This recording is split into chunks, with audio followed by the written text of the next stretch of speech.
Special meeting of the Paradise Irrigation District to order on April the 2nd at 6:30 p.m. And would you please stand with me and pledge allegiance to the flag? I pledge allegiance to the flag of the United States of America and to the republic for which it stands, one nation, under God, indivisible, with liberty and justice for all. No Kevin tonight? Kevin? Roll call, please. Director Corolla? Here. Vice President Hunt? Here. President Duncan? Here. Director Fletcher? Here. Director Kellogg? Here. Okay. Now it's time. Is Kevin going to wait? Are we going to wait for Kevin, or You don't need to. He'll just be a few minutes late. just late? Okay. Okay. Public participation. Individuals will be given an opportunity to address the board regarding matters not scheduled on the agenda. Although the board cannot take action on any matter not on the agenda, comments will be limited to 5 minutes per speaker. Opportunity for public comment to agenda items will be provided at the time they are discussed by the board, and comments limited to 5 minutes per agenda item. Is there anyone who'd like to speak about something that is not on the agenda? Seeing none, we'll move on to public hearing. Water Conservation Program. Conduct a public hearing regarding water conservation measures in accordance with Water Code 375, Subdivision A. That's me. That's you, George. I'll bring you up to speed as an intro. We've got, this is our numbers as of this morning. So you can see that even in the last weekend storms, right here, we've came up from that point up. We actually gained almost 5% in our storage. So it was a very nice storm. Wow. Again, we've been very, very fortunate. I've watched these storms very closely because they're important to me. And we've had a lot of storms that just fed their way right into our watershed. They could have gone a little north, they could have gone a little south, but we were very fortunate that they hit us well. Same graph without all the years. This is our average. Not surprisingly, we're at 83% of average as well as 83% of total, because this time of year we're usually full. So we're 2,070 acre feet lower than our average at this time of year.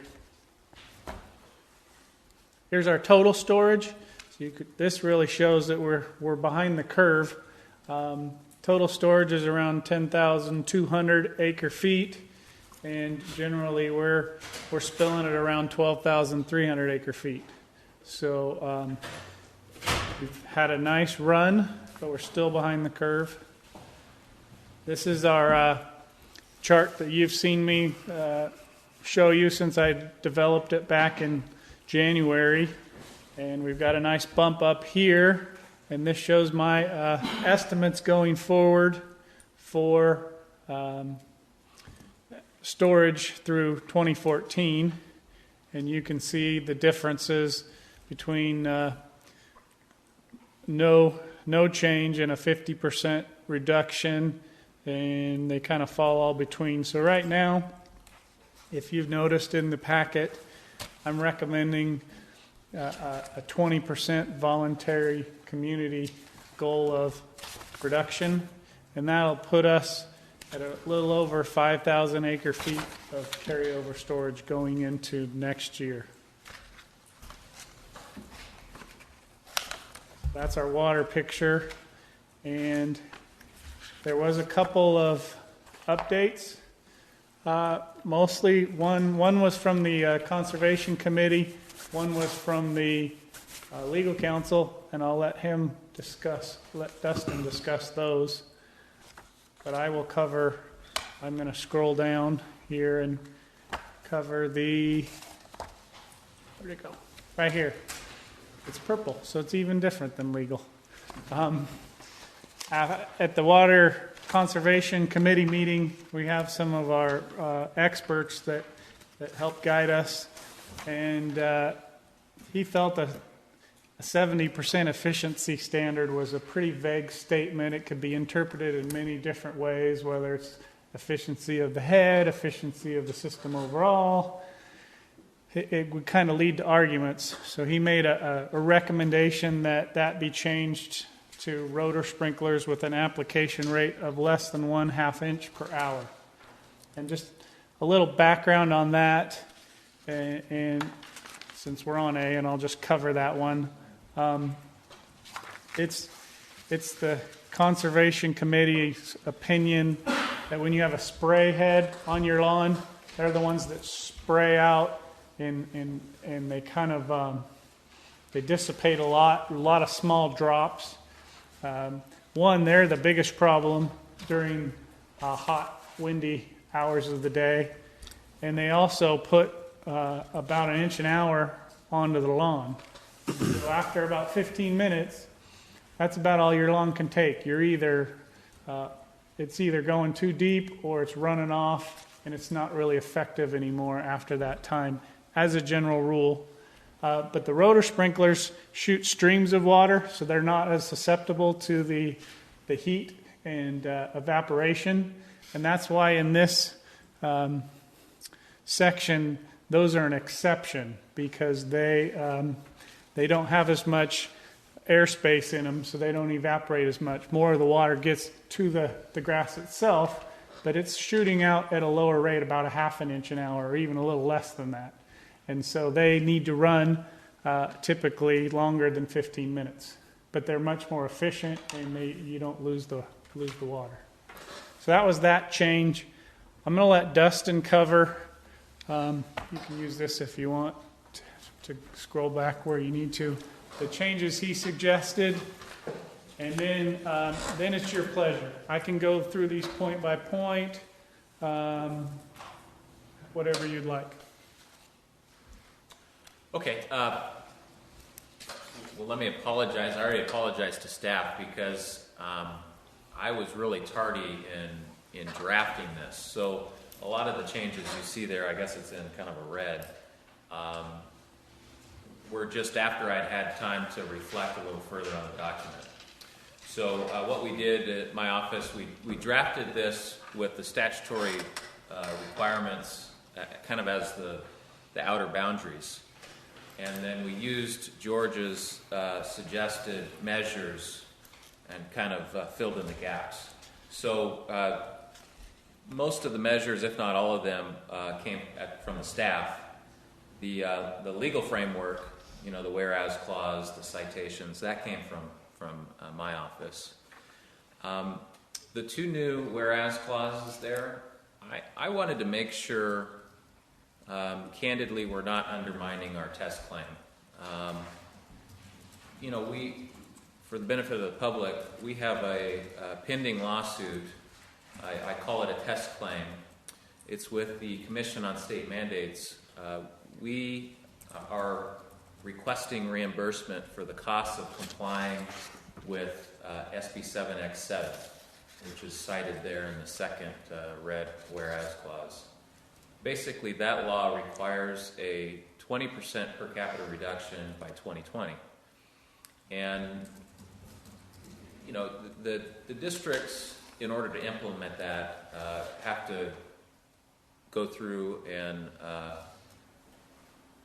basically implement a number of different measures: pipeline replacement projects, education programs, maybe a shower head, toilet type replacement type program, or incentivize the replacement of those types of water using devices.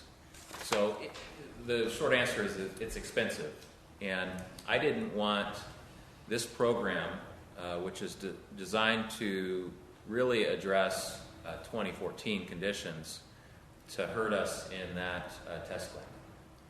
So that's the main change there. The other changes, I think, are just kind of clarifications. How do I go down, George? Is it that? Just right click that arrow. Go.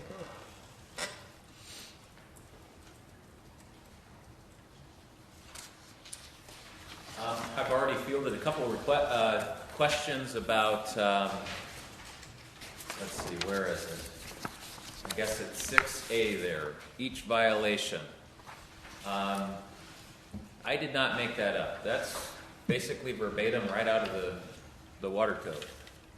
And what I would say is, if you're caught watering your lawn on an even day when it should be an odd day, the first time you're caught, we're not going to turn you into the district attorney.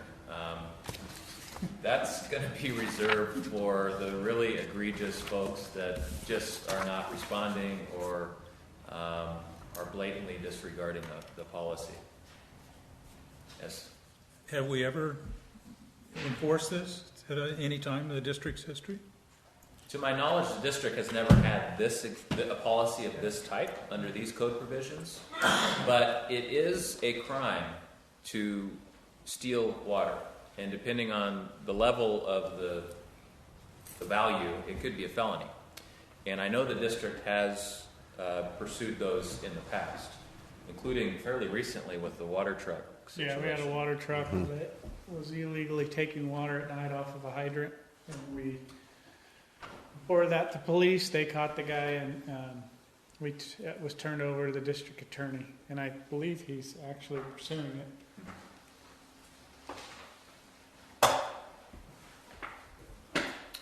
So,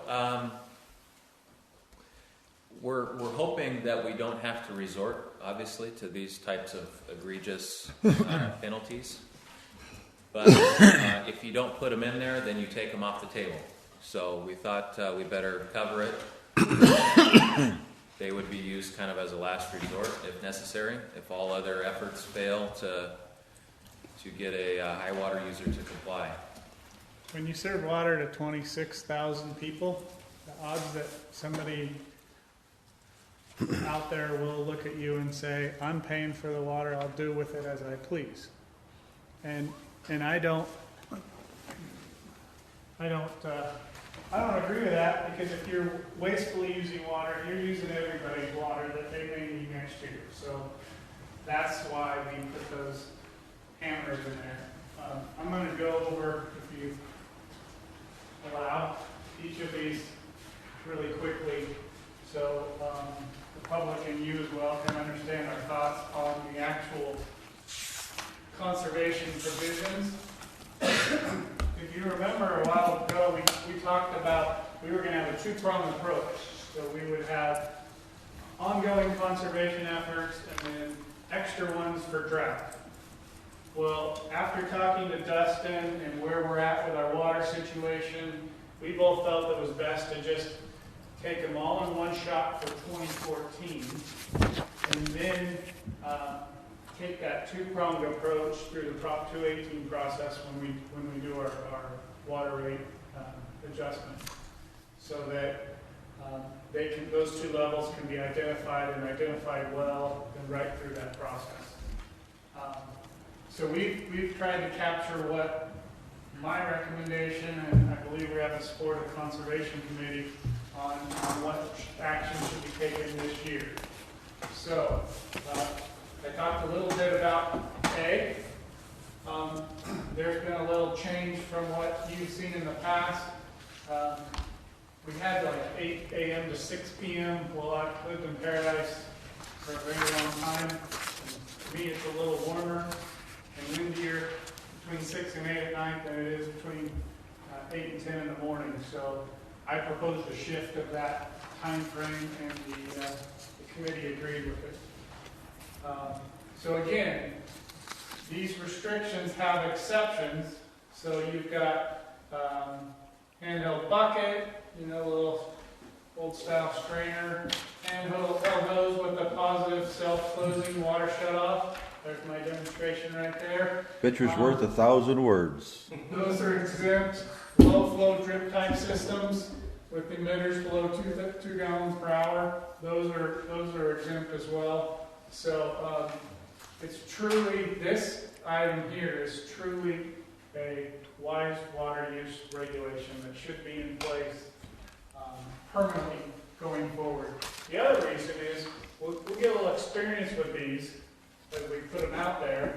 So when we actually go through the Prop 218 process, we may want to tweak them a little bit based on our experience.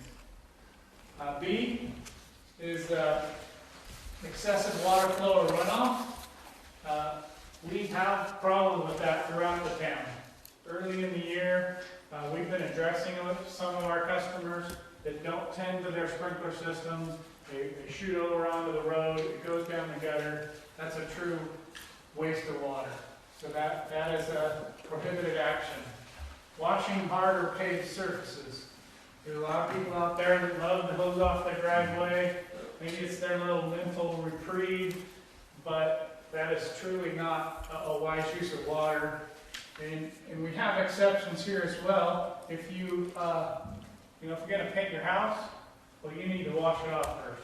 But that needs to be done with a pressure washer, which is a high pressure, low volume type of scenario. So it is a good use of water. Obligation to fix leaks. That's a new one that I think we need in place. I think some level of reasonableness will apply to that. We get a lot of small leaks that show up on our leak database. We let people know. They've tried to find them. They don't always find them, and they're difficult to find. So truly, if their heart's in the right place and they're making the attempt, you can't find fix a leak you can't find. Water fountains and decorative water features. I don't think anyone's built one that isn't in a recycled circulation system since probably for 30 years, but nonetheless it's smart to just make sure it's put in there and taken care of. Limits on washing vehicles. So we've got, we're still allowing the washing of vehicles. If we have a more drought situation, that may be on the table as something we don't allow. But it's allowed, but we want to make sure people are using a shut-off nozzle, a squirter that goes off while they're washing the car down. Not let the hose run, throw it on the driveway or even on the lawn while they're watering or while they're washing. Drinking water served upon request. This is something we haven't done before, and I still think it is a wise, regular pattern, not really a drought necessarily reaction. And we'll work with our Community Relations Committee to help our local restaurants understand this and comply with it. We'll probably develop some little signs on the tables for their use so they understand. And it's not 8 ounces of water. It's 8 ounces of water. It's the water to make the ice. It's the water to wash the cup and all those things. Yes, sir. This morning at Toastmasters, I mentioned this, and one of the fellows said and Del Oro has already put out notices saying that this has been mandated by the governor. It isn't through his program. I don't know. I was surprised to hear that, but I didn't know if you were aware or not. I didn't know that the governor got that specific, and I do know that Del Oro was kind of backstopping some of their, blaming the governor for some of their actions so they don't have to take the heat on it. But I'm okay taking the heat whether the governor mandated it or not. I think it's the right thing to do. I'll jump down. These probably should have been closer. We'll also work with our restaurants on spray valves. A surprising amount of water is used in washing dishes in a restaurant. We haven't really done a survey or poked around. But we don't want them, it's similar to washing your car. We don't want to run that faucet the whole time they're rinsing dishes. It needs to be a little more pressure, less volume, and more effective. And we can work with them on that. Commercial car wash facilities. This one I pretty much simpled up because I think we only got one, maybe two in town. They're all high pressure. They all have shut-off nozzles. I'm not gonna get to a point where I think we should be mandating that they install a recirculating system. They may have it and they may not, but, we just wanna support them, but educate them on making sure that things are done properly. We would ask that, though, if there was a new facility built, Yes, that it have a recirculating system. yes. We would probably have to work with the town and get that included in their ordinances. Sure. I'm not, that's an opinion, but I'm not sure we have the authority to mandate that in new facilities. When we hit K here, this is a provision I'm recommending for this year. This isn't one of those ongoing, every year conservation type items. I think there's plenty of residences in our community that can survive just fine watering outside every other day, but I think that it's a step in the right direction. It's letting people know we care, that let's focus on cutting where we can, and doing it every other day is a great step. I think it'll have a big impact. So that's all that is, outside watering, odd days. I did get a comment about the odd people get an extra day a month by somebody, and legal counsel saved me because they found this exclusion, so nobody gets to water on the 31st, so we're all fair. Except you do skip an extra day there. Yeah, but everybody skips an extra day. Yeah. Yep, Well, 30, let's see, every other month. 29th would skip 2 days. The guy, that's right. Yeah. See, so now the odd people are punished. Yeah. Except in February. Well, hey, this is my proposal. Okay. It's back down to the board's session. I didn't think it was very much punishment. And then lastly, last week when we had our public workshop meeting, I was at the recommendation point of 25% voluntary reduction for all our customers, along with letting people know where we stand as a community. We really want to make it a community-wide effort. I'm at 20% now. We've exceeded, we're under our 20% below storage at this point. We're at 17. We're still getting inflow in the reservoir. So I think 20% is where we ought to be. So that is, that's a change from what you saw last week. And rainy days, that's a new one that actually Peter out of Dustin's office pointed that one out to me yesterday. Why the, using 2013 consumption or not averages or something, it says 20%. What's the rule with the state? They want us to be by 20%. What are they asking us to use? The state is a very convoluted calculation of no more than a 5-year period, can't go back to 2004, or you can use a 10-year period if it benefits you. It's very difficult. We've had a conservation trend in our community, and so our most recent regular year was 2013. That's why I'm recommending that we use 2013. Because if you average the last 3 years, you're probably really going to get maybe 10% from 2013 numbers. Not a big difference. So, again, board decision. It's just my proposal at this point. So, no watering or sprinkling on rainy days, or one day after days with measurable local rainfall. Interestingly enough, as I was driving here to work or to the meeting, there was a church over on Lily Road that was irrigating the way today after we just had 5 inches of rain in the last 5 days or something like that. So that's going to be an education.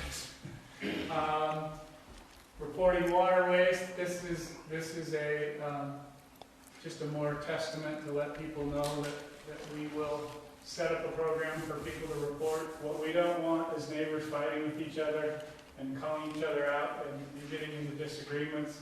If they see it happening, we want them to have a way of calling us.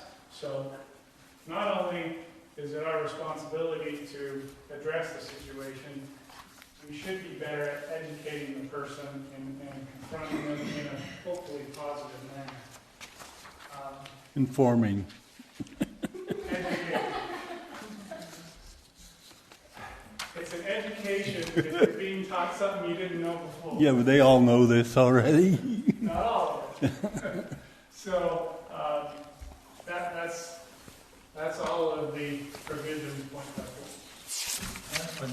Maybe I didn't hear you, but in number 4, it has A, that this can be suspended by the board or when the Paradise Reservoir next fills and spills. Yes. So if we did get more rainfall enough to make the reservoir spill, then these regulations just disappear. That's the way it's presented. It's up to you. You can pull that. You can leave it only at board's discretion.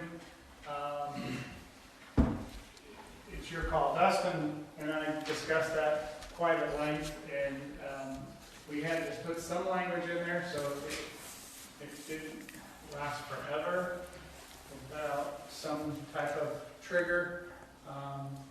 So that's what we came up with.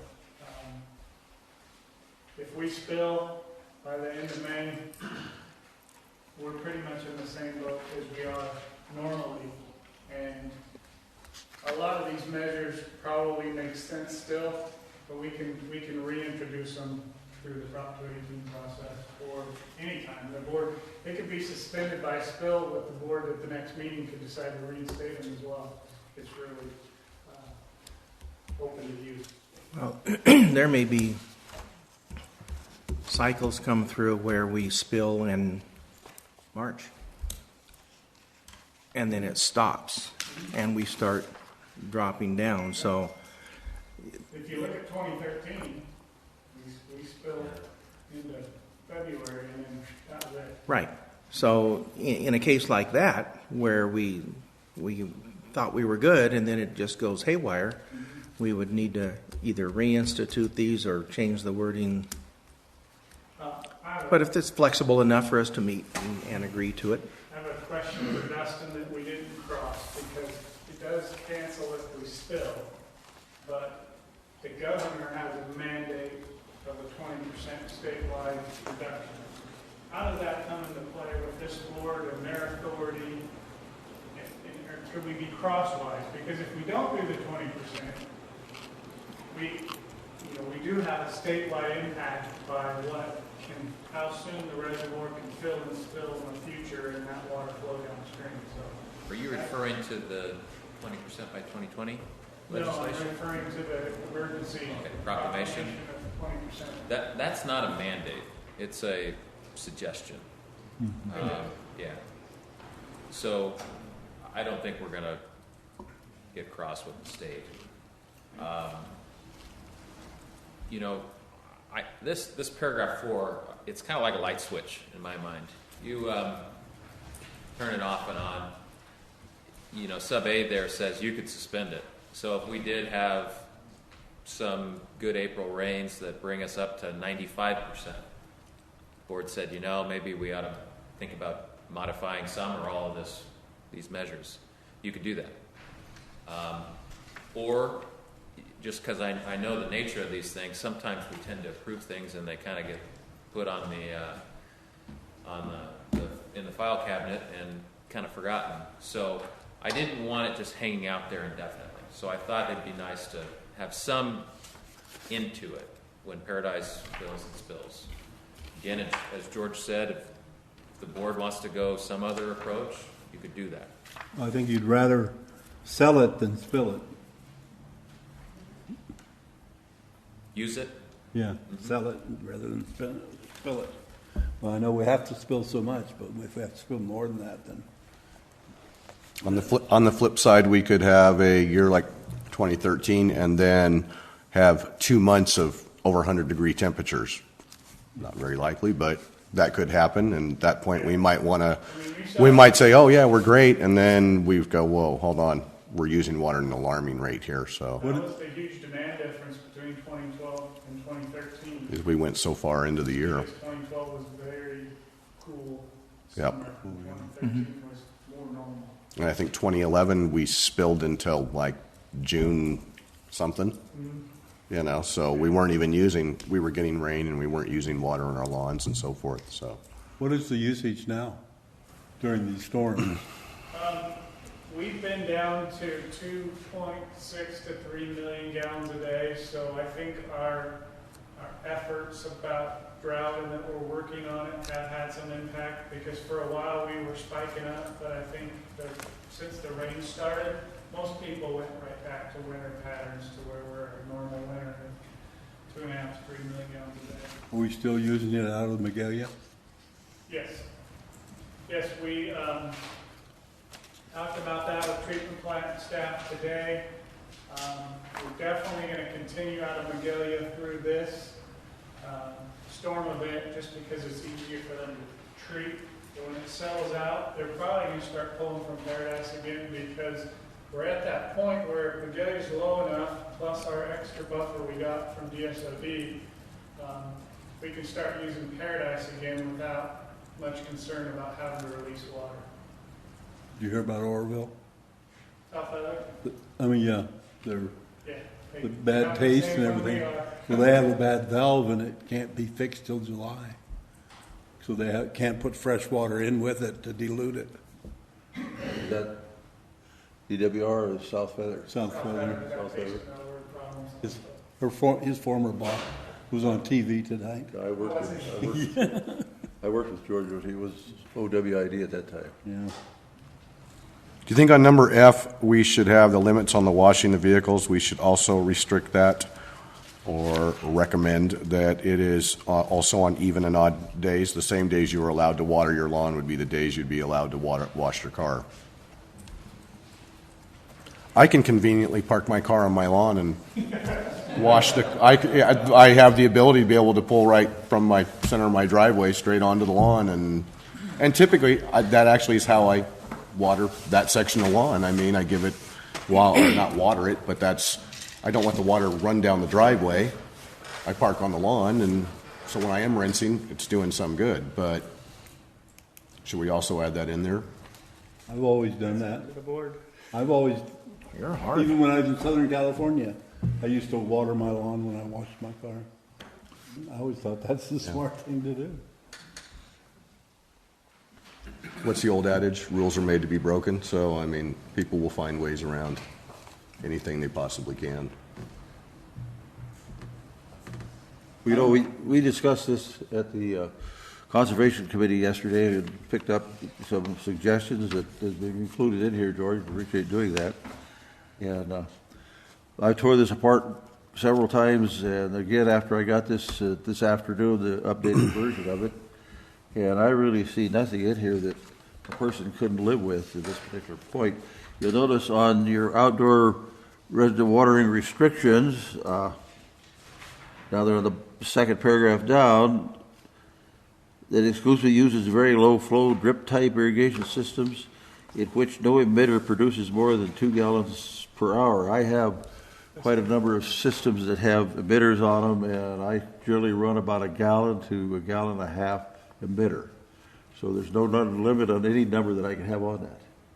It says a system that has no more than 2 gallons per hour on that. And so I can irrigate any time I want to with that.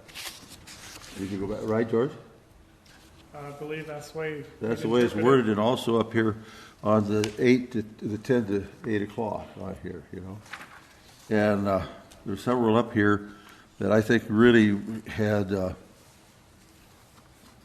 been thought out from the process of making it at least what the word am I looking for? Hardship on people when they're doing something, if you really think about it. I also, as I did it, I waved this, had a lot of fun waving it. This is my brand new one for this year. The wife and I have a lot of potted plants on the patio. And as I read the thing with this here and had input put into it, we can now water any time in the day that we wanted to with this kind of a watering device. He's not going to hit you. I'm afraid he's going to hit me. I got this. You got the bigger club. I never thought about that, or I brought my heavier one. Right? Watch out for the next time. Now, I also went out to get my hose shut off so I could show that, you know, what they're talking about here. But I have a bunch of 4-H kids that have livestock at our place. And damn if one of them didn't take the thing and used it somewhere. I didn't want to walk all over getting it. Or I'd have had that to show too, where you shut it off and on. We're already trading them in that particular category. And I didn't talk about this before, George, but I have 4-H kids that have pigs. They generally have, some of them have on concrete, this type of thing. But and item C, whatever that is, hand wash, hard wash, paved surfaces, sometimes the pen that they're in, that the kid needs to wash that. And I would consider that as a safety hazard. Sanitary, yeah. And if you want to really breathe in some good, fresh, which I love to smell, hog manure, I think you would agree with me. Anybody come out there, it is a safety hazard. We need to sweep it off. Now, in Glendale, I did a study one time on Glendale for the animal density when the town was incorporating up here. They have the kids do it every day. It's surprising the number of big, beautiful homes in the Glendale and up in that area all over Southern California that have that kind of livestock in the backyard, because they can have it for 9 months. They can't be kept from it. Well, anyway, would you agree with that? Yeah, it'd be Okay, safety, a kid here would be able to use, where it says, When necessary to alleviate safety or sanitary I gotta get some new hazards. glasses. I gotta go down to see Rudick. A handheld bucket or a similar container and a handheld hose equipped with a nozzle, which I got a 4-H kid using tonight, I'll bet you, all the way through. So I really think this is well written myself. I kind of question back here on the part of 6, which Dustin covered quite well on here, and we're just following the law. And some of the people that we had, public people at the meeting yesterday, and some of them recommended that we sock it to whoever abuses this with $1. And we kind of backed off that, remember? They wanted us to pass it yesterday or today on here. And the committee kind of backed off the board, is that correct? Yeah, that's what I received from a couple, 3 of them. They made that presentation. So we got to have some teeth in it, and the way Dustin explained it, that's on 6, A, B, and C. That's just the way it is. But like Kellogg asked, we would do that with giving everybody the chance, right? Somebody just screws up and Yeah, it's repeat offenders. they're repeat offenders, yeah. Does that say that in here? C, 6C. 6C. Yes, right, first sentence. So myself, I have no problem with this. I don't know if anybody else does in the audience or not. When are we planning on changing the rate to make it more costly to wastewater? It'll take 60 days, Yeah, it's gonna 60 take, to 90 days. it's really gonna take staff some time. Kevin and I have already been talking it through, because we're going through Prop 218.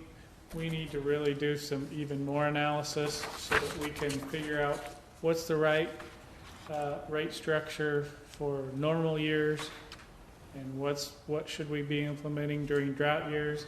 How does that impact us financially? So we're doing a bunch of homework on that right now. So probably we'll be ready to go to committee in May sometime, and probably just work through the finance committee on that, and it'll be up from the finance committee how soon we can start the process. So we also have to take into consideration on that 218, this new building project we got going on. Would we not do that at the same time? We don't want to do it twice, so that's the other was leg, is we've got a pretty large capital project that it's best if we do it all in one. That was a shot. concern I had when I called and asked. I was hoping we wouldn't have to worry about voting on it until we get it all straightened out. Well, I was hoping we would get that $8 million from the governor, because it's going to save our water. All that money he set aside for drought. We did find out that the processed water recycle project does not qualify for drought special financing, the 1%, but the current rate through the state revolving fund is 1.9, so it's still pretty darn attractive. It doesn't, so it probably wouldn't qualify for the grant then either. Huh?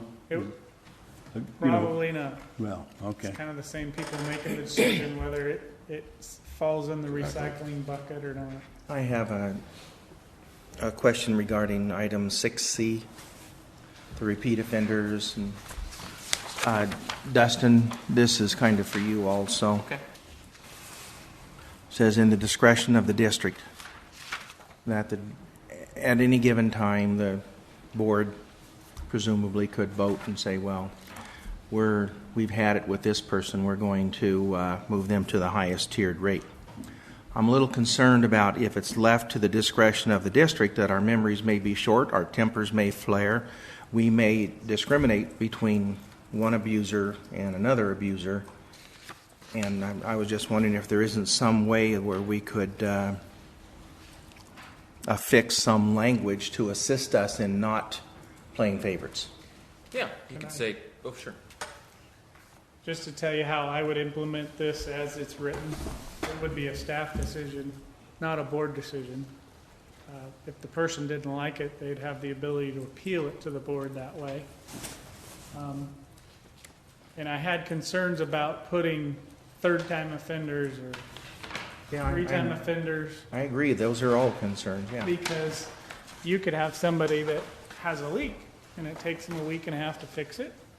And then they have another leak, and it takes them another week and a half, and they all have good intentions. It's just they're elderly. It takes a while to get a plumber, whatever. Can't find it. If you have a finite number, then you have a problem. So if staff makes the determination, every customer that gets put in that situation has that ability to appeal it to you, to kind of make you're the keeper of making sure staff is applying it fairly and across the board and not egregiously. You still have a little risk there, George, because the board can get one appeal and reverse it and get a very similar next appeal, and the board was cranky that night. Not that I would ever be cranky. And not reverse it. So it was just a little concern I had, and was looking for some type of a safety valve that might help us make sure that perhaps once we do make a decision, that becomes the watermark, for that. And somebody comes in with a very similar situation, we measured against what we did in the past, and I don't know, but I was just looking for some help. I suspect, and I would encourage staff, that if the board adopts the language as it's written, that it's going to be very obvious when that the person who is being subject to the higher tiered rate deserves it.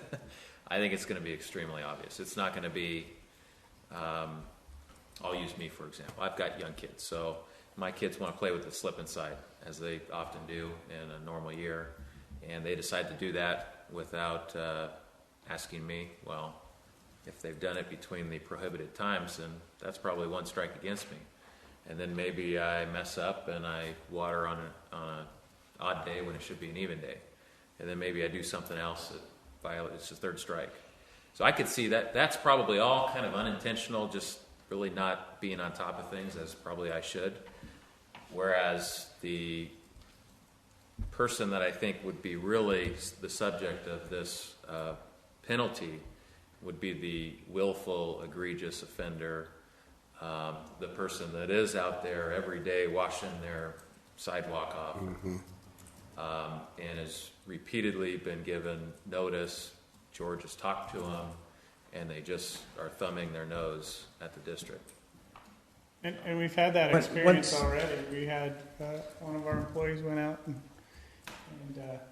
asked a customer to adjust their sprinklers because it was shooting over into the gutter and lots of runoff, and he looked at the employee and said, "It's my water. I'll do whatever I want with it." But we don't have anything in place to do anything about that until you approve something, and that's the type of person that will hand this to them and say, "Well, actually, you do, and if you continue it, there's consequences." I agree with all that, and I'm going to take Dustin's example and go back to it. My main concern is that we have an egregious offender wants to, and we penalize them. They want to appeal it to the board, and the board says, no, by golly, we think that the staff did right. 3 weeks later, we have almost an identical egregious offender, somebody different. Staff acts, penalizes them, wants to appeal it, comes to the board, and for whatever reason, we say, it's okay. That's what I'm saying. We could You could. discriminate. Anytime you exercise discretion, there's a risk that you can abuse that discretion. It's the nature of the beast. Anytime an appeal comes before you, you risk setting a precedent and deviating from that precedent in the future. Yeah. So, my job and George's job is going to be to say, well, board, Are you thinking right? you've acted under similar circumstances, and remind you to be consistent and colorblind, so to speak, in how you enforce the program. Well, we'll have you watching us, so we can count on that. Okay, the board through? Okay, anyone in the public would like to speak to this subject? Thank you for asking. Please give your name and address for the record. Oh, my name is Bill Ward Gabriel. I'm not sure how to control how ecstatic I am that we are at this point. Wasn't I standing over there 2.5 or 3 years ago saying, when are we going to get to the point where we've got something in writing that is so clear that everybody can understand it and we will in fact save water? We're there. I know this is not the one, it's the next one where you say, yes, we're going to do this. I'm the guy that says, yes, you've got to do it. This is necessary. It puts us in the book saying we've got all the compliance things and educational elements in order or working that are going to get us to be a water conserving company. Thank you so much. We told you we were working on it. We just took a little while to get to this point. Took a drought. That's what it took. Anyone else? Hi, my name is Jim Ziski. I live in District 4. I had, over the past couple of days, downloaded the agenda and looked at the regulations as they were written. I have some questions, and fortunately, they've all been answered. Pretty much everything that I had in mind has come up in the meeting and been answered to my satisfaction. But something that came to me while we were going through this process is that there is a concern about when this will come to an end, as you know, when we still, or perhaps at the discretion of the board. So it occurred to me that perhaps maybe the thing to do would be take these ones that you want to implement and make them permanent, and then have another one which is derived from these here, which are the next level up, the most extreme ones, which come in the case of a drought. That you could say, okay, we already have these rules that are permanently in place, car washing or whatever the board decides, the community decides. And then we're going to take these other ones out, and we're going to set these aside, and these will be the drought condition ones. And at the discretion of the board, we can implement these, and maybe they would be, in turn, rescinded when you spill. But the other ones would be in place permanently all the time. That would just be kind of give an option, maybe you could fine tune it then according to whatever the water conditions were. But then you would have a solid conservation program in place that would continue on infinitum. So, that's it. Thank you, Jim. That was good input.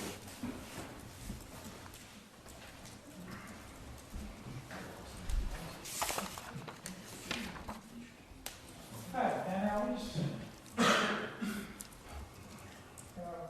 In Delaware Road.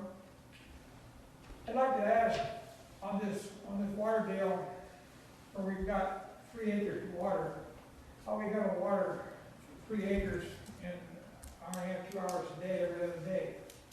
Not enough water comes through a 3/4 meter to do that. Got an answer? Well, my only answer is either you need a bigger meter or maybe you need to cut back on how much landscape you have. In other words, you'd have to get rid of trees, you have to get rid of garden.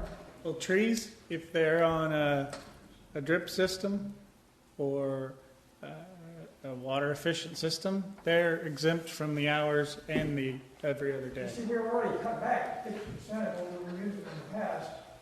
And there comes a point when you only cut back so much, unless you just go out of business. Well, if you really follow, and I've seen your pictures, and so there's only a few of your sprinklers that are that emitter type that would fall under the regulation.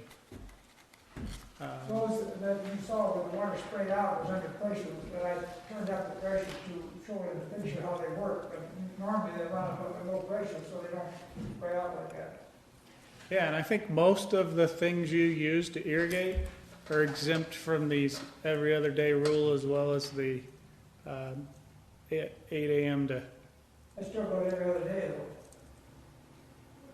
though. No, I think that if I remember right, if you go to the section right, it's hard to see. This is the odd even day right here, Yeah?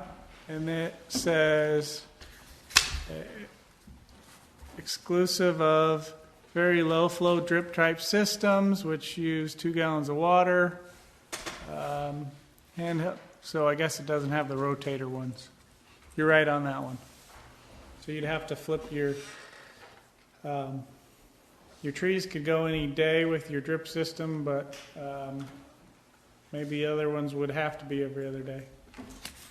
Every other day, how are we gonna Even odd, keep track of it? even odd. Addresses. Your address, Last digit of your address. last digit of your address. Oh, But most, Dan, can I ask you, most of your farm is on drip system, right, Dan? They're, I mean, most of your garden and your trees. they're on this half-inch black plastic pipe with a sprinkler comes out, and spreads out water about 4-foot circle around the sprinklers in the middle of the tree rows. What's the address on your rental? What? What's the address on your rental? Not a rental, is this? No, he has a rental. Oh, What's the address on your rental? Oh, 670 Row Road, 67, and what's the address on your home? 660. So they're both zero. Okay. yeah. I was hoping that one I don't was know. odd. I know. I was just hoping saw where that you were one was going odd, there. One was even. And, That backfired on you, didn't it? yeah, I was hoping that you had an odd and even house. Okay, Dan, what hours, I know we talked about this before, or the workshop and others, what hours do you irrigate? Well, in the past, I've been irrigating On your orchards? on the orchard. I've been irrigating about, depending on the weather, how hot the weather is, but I try to save water, so sometimes I go 8, 9, 10 days without irrigating. But then we'll irrigate, it takes about 2 days to cover the main part of the orchard, but then I've got trees that irrigate on end into a hose. I've got 10 hoses going at a time. I irrigate them, and that takes another day or so to catch temperature, and that's the addition to the garden. Yeah, but what hour of the day? I know they've called you from here telling you that you had some leaks in the pipe because at 4 o'clock in the morning, you were starting to use a lot of water, or 2 to When 3. I watered the garden, I had those other sprinklers that put out a way big thing that covers a 22-foot circle. There's 8 a.m. to a line. I don't know from 10 o'clock at night until 6 in the morning. And there's no evaporation at night. But you can't do that on all plants. Like roses and stuff, you can't water them at night.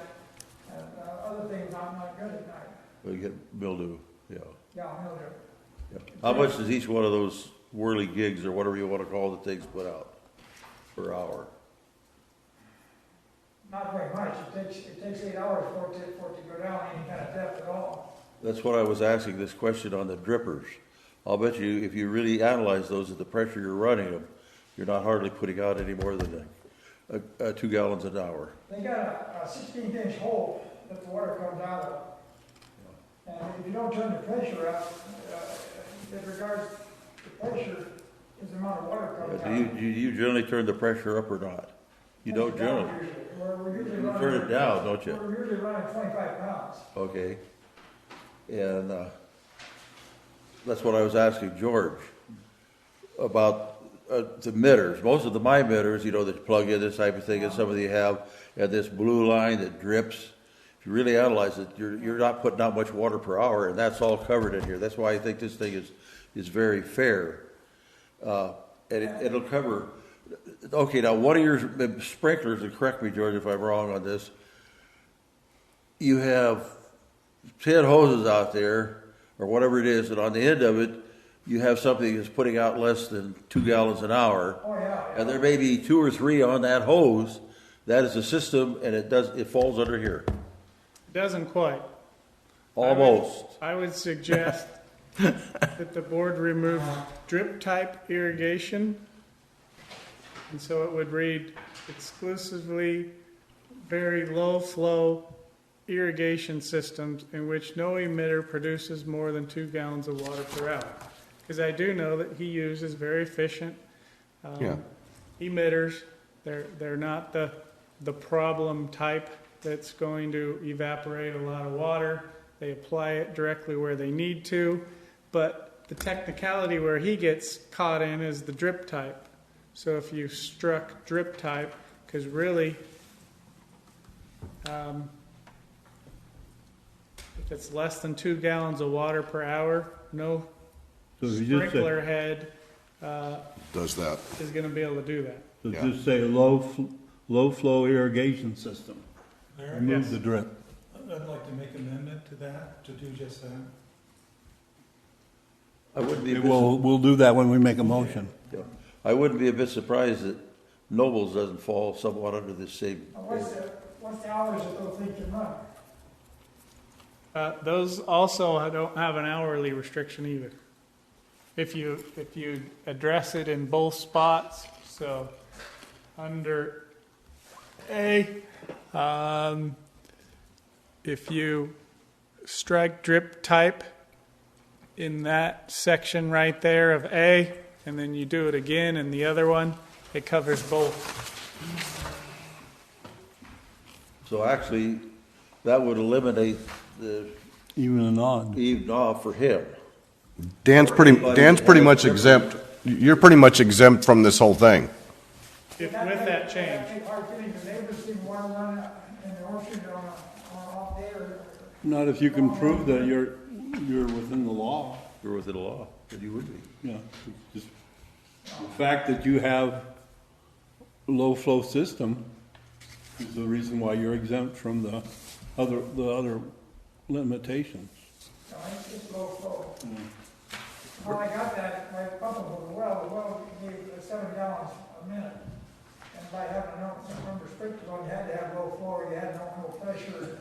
Okay, on that low volume, so, On that 7 gallons per minute from your well, you know. how many sprinklers are you running? Approximately.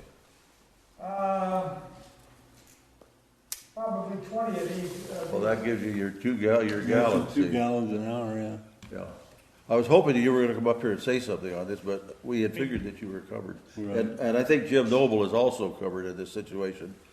And one of the things that we're gonna be putting on with the Conservation Committee, we're just kind of zeroing in where we're doing it, Jim, the water treatment supervisor here, was the one that takes the minutes, and he was really elated. We've got a whole list of things. We're gonna be now putting together a residential watering plan.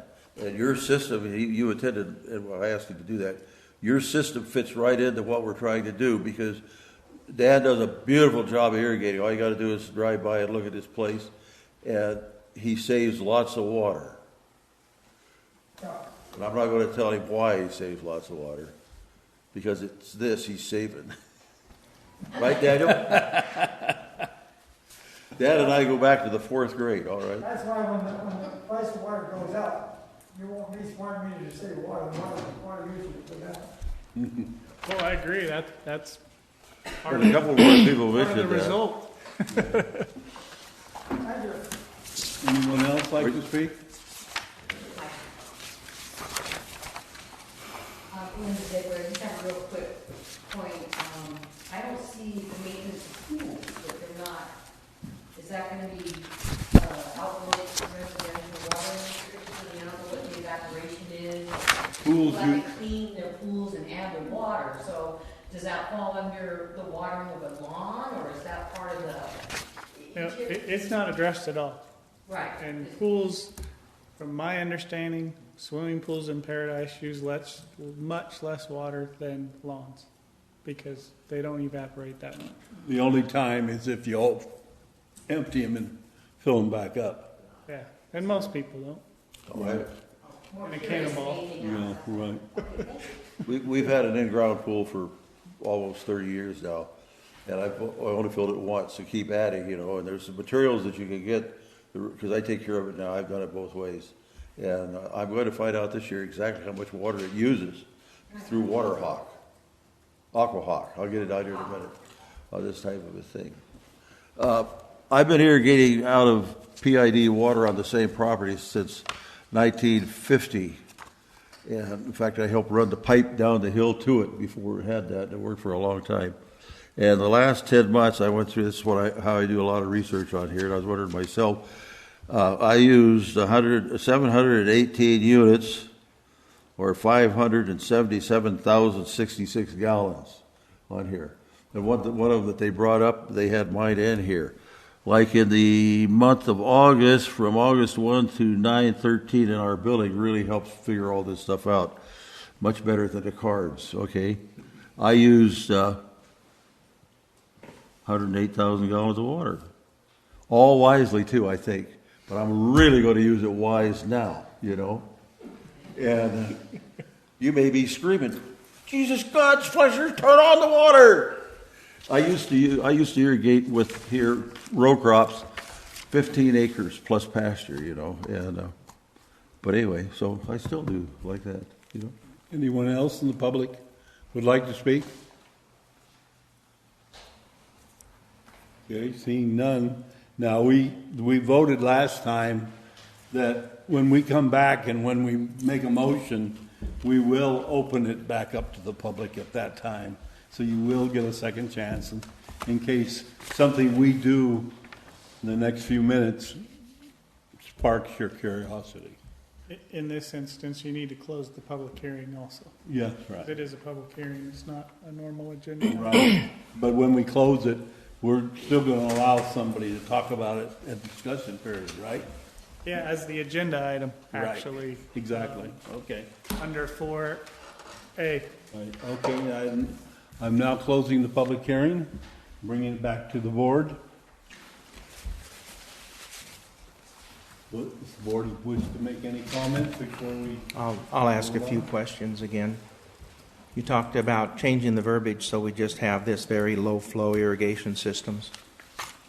Do we have anybody that uses spray misters to irrigate? Because I would imagine that they would not, you know, you could, if you ran those during the hottest time of the day, you're just going to keep on running them and running them and running them because it's going to evaporate before it hits the ground. Yeah, technically they'd be allowed to run them, but they're not doing the plant any good.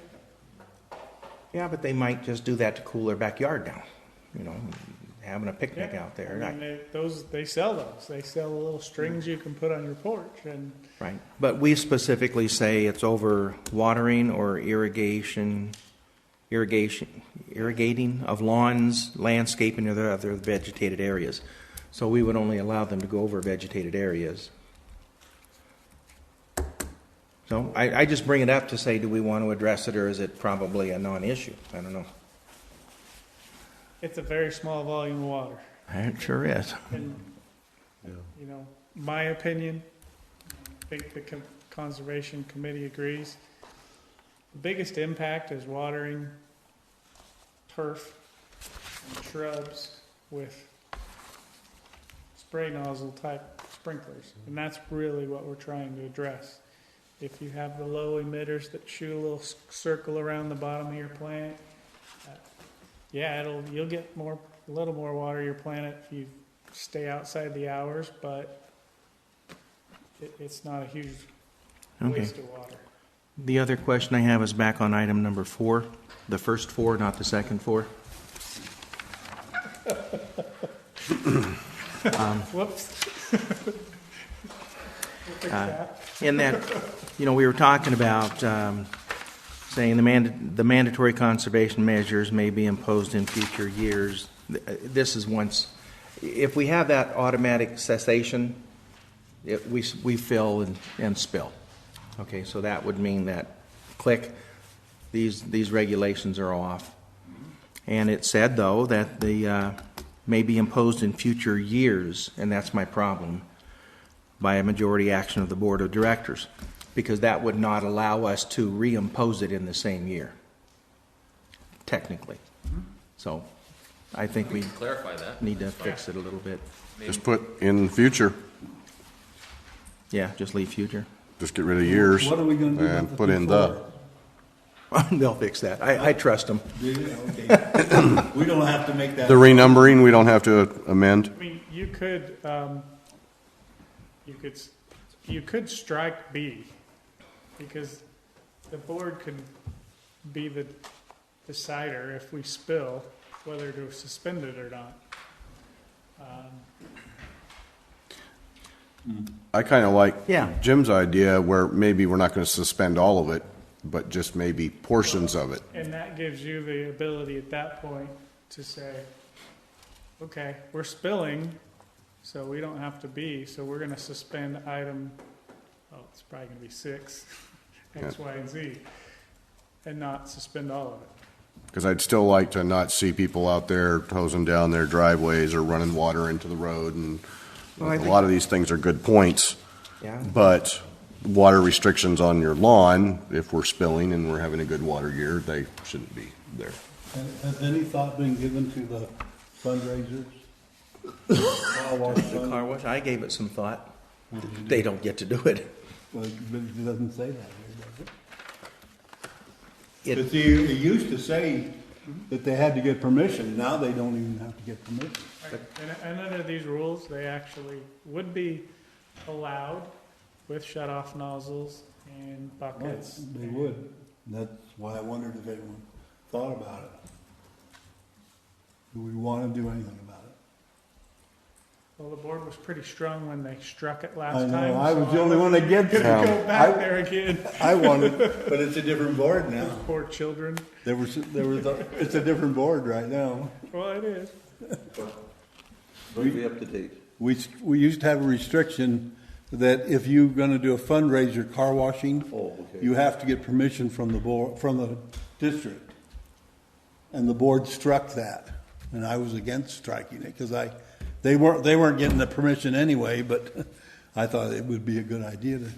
And the reason, to give you the full history, the reason that they were required to get permission was so that we could instruct them that they must do the things that we've included under car washing here. So the end result is the same. Except they don't. I would think that a car wash, They're not being instructed. I would think But that, it's a rule. that 5 kids washing a bunch of cars is going to be more efficient than me out there washing my car. Because I probably tend to rinse a little bit longer, and the kids will be like, you rinse, go, Get out of here. I got another car behind you. Need another Let's keep the line moving, So they're going to push cars through more like a car wash, The thing than. is I know how teenagers are in showers. And I That's a wonder whole, if they're the same that's a in whole, car that's a whole different issue that we won't, I don't think we're going to be able to address that one. No, I know. We'll have to, They don't. we'll have to let their parents take it up with them when They they. don't have to pay for the water, so some kids just. I'm sure their parents will address it when the water bill comes, if it becomes a huge problem. Right. Well, I had a couple of people approach me. They were concerned, they pay for the water, but they rent, and their landlord won't fix the leaks. And they said, what do I do? And I said, you better get after your landlord, because he's going to be breaking the law. Well, the landlord is who I would want to soak on item number 6 here. Legal aid. Landlord's going to be hit hard on that. Yeah, we generally, One of the I think landlord? we have a contact for renters that they can contact legal aid services. They're generally instructed, fix it yourself and Give them the Subtract it from the bill, or deduct it from your rent. in my contract, I have it though that nothing can be deducted from the rent without prior approval from the landlord. Or from PID. That's why we send them to legal aid, and we don't just tell them to do that. But they've already signed my agreement. You know, getting back to what, George, where you were talking about, and Larry, having to come here to get approval to put on a car wash. Back in the 50s, I had a position where I had issue fire permits for campfires in the woods, okay? And we were told, went through a school, as a matter of fact, the only reason the state wanted us to add out fire permits is so that a forester or somebody could meet eye and eye and go over the rules. That was the only reason, you know. It's kind of interesting. It should be the same thing here, if we wanted to go through that, you know, because I'm sure there's going to be some big car washes wanting to put on, because it's quite a fundraiser for youth groups. If it is your pleasure, it would be pretty easy to add to item F that charitable car wash events require the permission and approval of the district. I don't like that. I'm just giving you how it can be put in if it's your choice. It really comes down to What? if they don't, it's a balance of if they don't have the permission, then you're policing a charitable function. Yeah. When the best thing you can do is go and inform them the appropriate way Not educated, informed. to do it if they're not doing it appropriately. Primarily, those things all happen on commercial properties. Right. So we focus our, what are we focusing, education or information? Information. To the owners of commercial establishments, and you can look around town and kind of pick them out. You know, there's the Coffee On parking lot, and there's Les Schwab, and there's Ace Hardware, and there's a few other places where the Paradise kids. Alliance Church, and Okay. and there you go. And that's who we say, you know, this is what we want you to do. And here's a nice little brochure and set of instructions. Please instruct the kids to operate in this manner. Maybe we ought to do that without having any rules. Just That's what I send them all out. Yeah, that's what I think. Yeah, that would be Be good. more I effective. like that idea. In other words, like Les Schwab has lots of them in other places, and I like that idea too. Because most of the time, I try to think we're going through car wash. I've been through for one. I don't ever recall a hose just there running. And sure as heck, the next one you drive by, there'll be a hose running. But most of them have a nozzle on the end of it. Okay. So on number 4, the first 4, are we striking B? Or are we, what did we decide we want to do? Strike B altogether, or get rid of, in future years, be imposed at any time by a majority action of the board?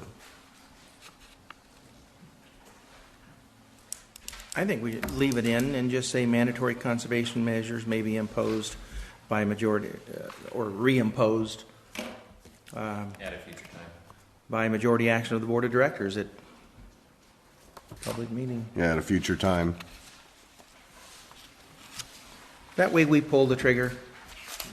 We cut it off and pull the trigger.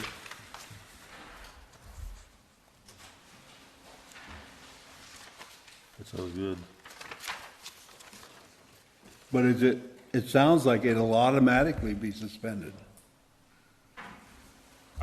You're right. Why don't So we maybe we ask- should take that out. So we do I pull the think the trigger. chances of Paradise spilling this year, there's probably a statistical chance, but it's very unlikely. Right. in my We're opinion. making this for the future. Yeah, but this Put it at unlikely. I would may put not it be in- over in 14. Probably not, but I wouldn't put it at unlikely. Well, so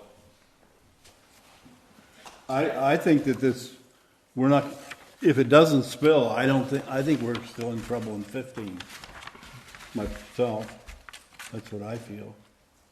That we're not gonna spill in 15 either, probably. Only time will tell. Likely to start behind the curve, that's for sure. Right. Yeah, well, exactly. That's where we're going to start, is behind the curve.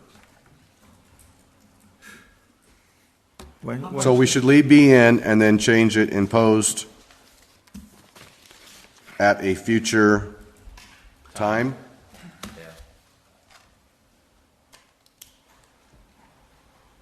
Okay. I'd go with that. Does that work?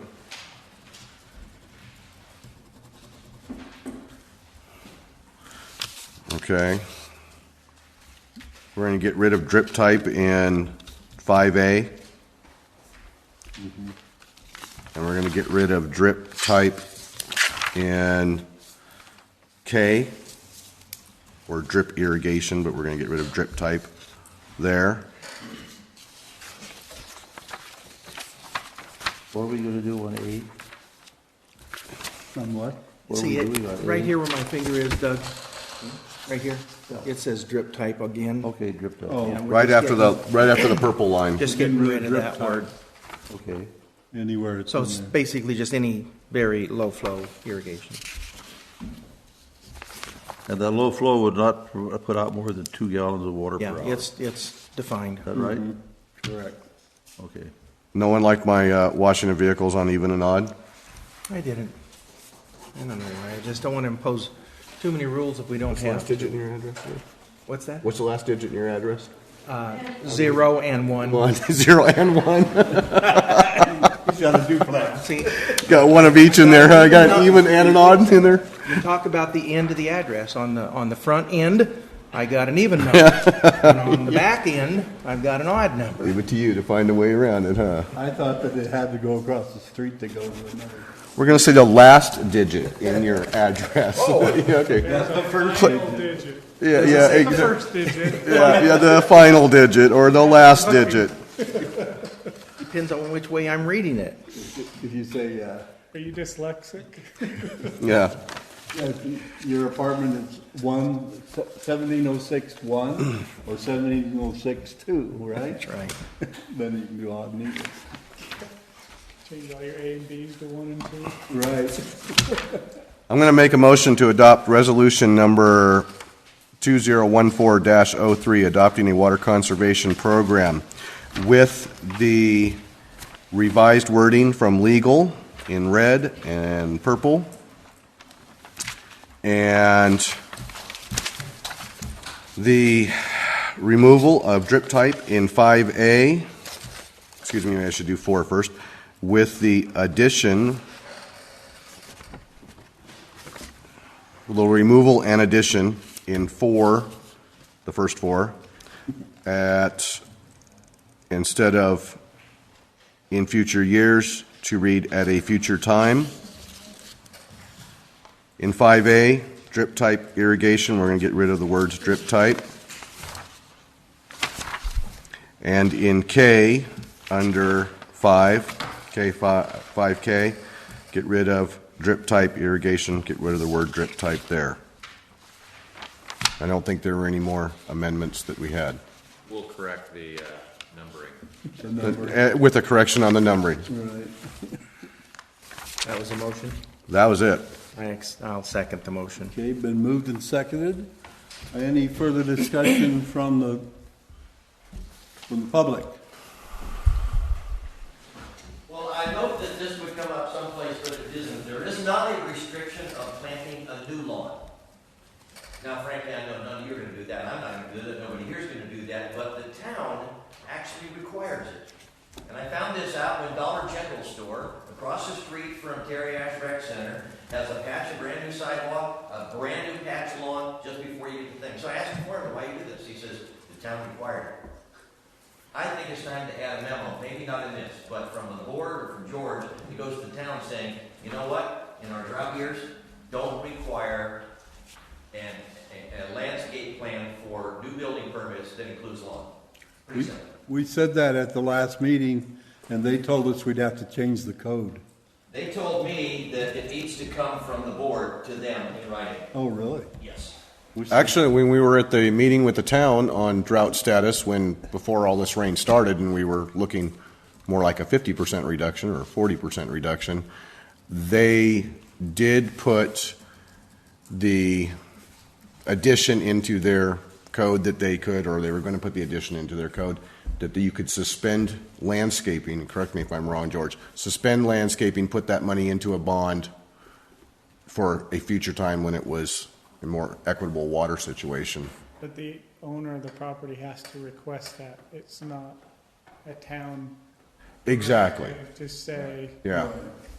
nothing this year. But they're gonna allow it to happen so that they're not saying, well, you have to plant, something It's about to there. happen, but most commercial people that are building their building, they're paying their people, they have a schedule, they're trying to get Yeah. the job done. They're not gonna decide to bond their lawn until next year and then Yeah. have to come Exactly. deal with that project next year. So unless the town adopts something, Yeah.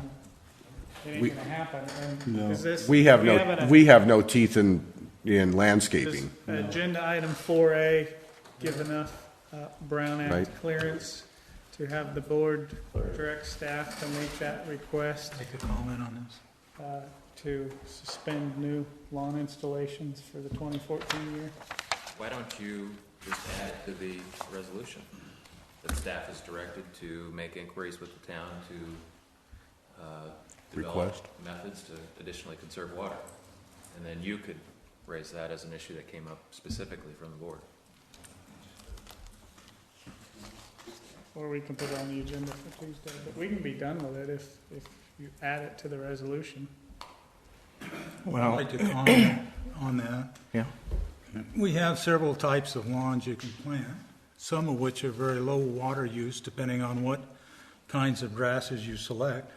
Some of the grasses I sell are specifically came out as low water reducing lawns. One of them is turf type tall fescue. It's been, even some of the varieties are named so that they indicate that. You They can still also take- put in Bermuda grass and other things that are low water use. Goes dormant in the summer if But you do don't they water it. Huh? Still take extra water during the Incubation? germination and starting period? For 6 months. Yeah. No. If you planted just before these rainstorms came, of course, it wouldn't matter. And that's you plant a lawn usually in the spring. When it gets hot, the only thing left to plant is Bermuda grass, and very few people do that.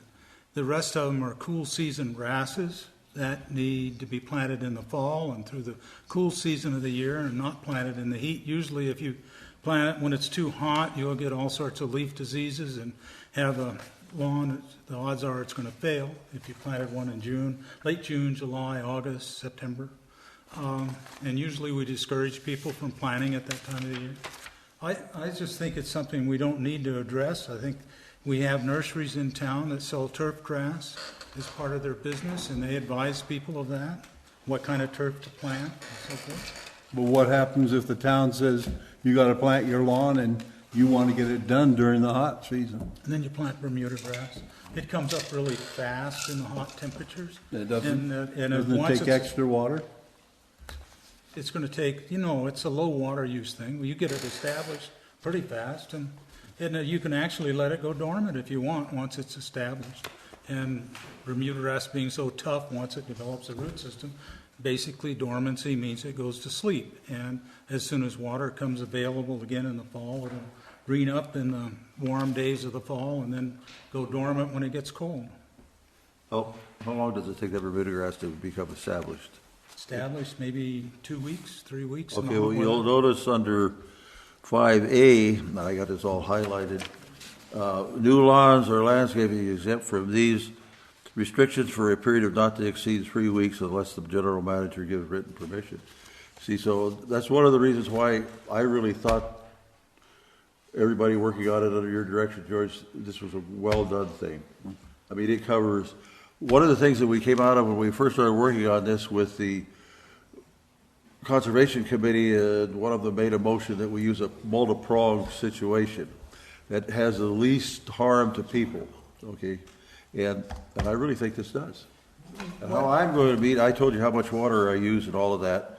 I've got to save for 25%. Now I only have to do 179, which is 100 cubic feet. I'm going to copy a Dan Alvey's irrigation system. I've already done a bunch of that, and I'll be within my 20%. The other thing about the turf grass business is that during the drought, when we didn't have any rain and everything was dry, we didn't sell any seed. So not a lot of people are going to be going, oh, hey, it's time to plant a lawn. They and, did start planting lawns after the rains came. Well, after the rains came, but during the middle of the hottest time of the summer. So the people I Are hope, we off subject? No, Oh, okay. we're on subject. Okay. I was just gonna make the point that there's very little development planned that we're aware of in 2014. Maybe one more other Dollar General store, but it hasn't even broke ground. There's nothing that I'm aware of that is getting to the point where they would be doing the landscaping anytime this summer. So, while it makes a good point, I don't think it's a huge impact. No huge impact, okay. Okay, so, I have a question. okay. If somebody wanted to build a pool between now and May and then fill it, is that okay? Nothing about pools here. Nothing but pools, right? Anybody else from the public want to comment before we come back to the board? Okay, we're closing it to the public completely. Okay, board, any more discussion before we take the vote? Since we've really been, and I understand where Ward's coming from, Jerry Menden attended our meeting yesterday on the Conservation Committee, and he gave me some stuff from the state, and I said, let me make it, and I'll copy it. But anyway, along with it was some of his notes that he didn't know he gave to me on here. And a 50, and I thought it was just kind of interesting because we're always bad-mouthing lawns. I'm saying this toward you, Ward. A 50 by 50 lawn produces oxygen to sustain a family of four people, okay? This is Jerry Menden. The front lawn of 8 average houses have the cooling effect of about 70 tons of air conditioning to cool 16 average homes, okay? On a hot summer day, grass can be cooler on 104 degree than soil, as much as 30 degrees cooler and 30 degrees cooler than concrete or asphalt. And I've seen this before when I've been leaving a parking lot where it's been pounded on it all day and it looks like a stove. You know, you go to some place where it's either natives or grass and it's just completely cooler. You know, it's just like walking into it. Billy Park's a shining example of that. Just go spend some time in one of the parking lots here in town. Holiday Shopping Center. Love Holiday Parking Center, okay?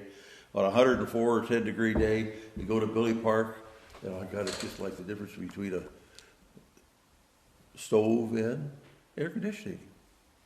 Just a little tidbit from Jerry Menden on here. Love the guy, okay? Okay.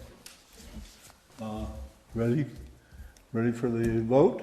no, No? I Okay. did Seth add anything for No. lawns that No. went away? No, Okay, went away. all right, thank you. Yeah, he didn't add, nothing's been added, it's the same motion, there were no amendments. Yeah, but that's still in there about the lawns, the 3 weeks that George put in. Right, it's already in there, okay. Roll call, please. Director Corolla? Yes. Director Hunt? Yes. Director Fletcher? Yes. Director Kellogg? Yes, President Duncan? Yes. Passes unanimously. Okay, new business. Water conservation. So that was the new business. That was it. Oh, that was, excuse me. I didn't check it off, You're- sorry. I'm a little tired. You're at the second floor now. Right. Okay, director's comments. Start with Bill. I received a flyer in the mail, I didn't bring it with me, but it was some sort of insurance if you, beyond the water meter. This insurance would allow people to buy this, and they could come out and would fix their pipes for them if they had a leak. And I don't remember what they were charging or anything else, but I thought, is there a way the district could offer at least some sort of service that we would inspect the private lines or help if there's necessary. And we have retired people, et cetera, that are not capable of doing things like that, may not have the money to hire a plumber, and that we would charge some sort of service fee to go out and inspect private lines for leaks. It's just an idea that maybe of expanded service within the district with restrictions and all that, which I'm sure people would imagine, but it would be a way of maybe getting down on leaks beyond the meter where we're not guaranteeing anything, but we're helping people, and in that case, we'll save water for the district and for other people in the district. So, Okay. Doug? Yes, I mentioned earlier that the Conservation Committee is planning a residential workshop, and we were just kicking around what to do it, when to do it, and the time has not been established, and we were zeroing in on lawns at the same time, and other uses, but we're kind of coming up, as we did with the first one, on the wise use of water. And so I know that our PR people are going to be putting out some words on this when we really nail down a time. And if you have any input that you want to put into it, contact the district office, George, or myself. I'll be happy to do it. And so we're calling about the wise use of water, and we're planning on putting those workshops on, even if the lake is spilling, as far as I'm concerned, because of the fact. And some of it we'll be doing later will not only be on the landscape, but that's our biggest user of water, would be in plant selection. There's a whole bunch of stuff, and it's not all going to happen overnight. And we're trying to put the format, and we will be visible in some of our events. The Paradise Garden Club is going to be putting a program on in June 7th and 8th, I think you mentioned, Ward. And we're going to have an exposure there as far as the commission goes, whether we're advertising our Aquahawk or whatever it happens to be. And so keep your ears open. If you have any input that's something you think would really be good for us to do, please let us know. Larry? Okay. Ken? Yes, I'll have a comment, which developed because of one of the public members coming up and speaking.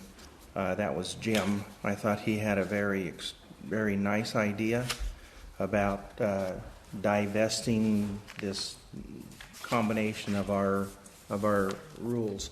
I didn't want to slow this down, and I'd like wanted the resolution to go forward, but I think that we could always, at our leisure, go back and prepare a permanent water conservation district practices and rules and regulations.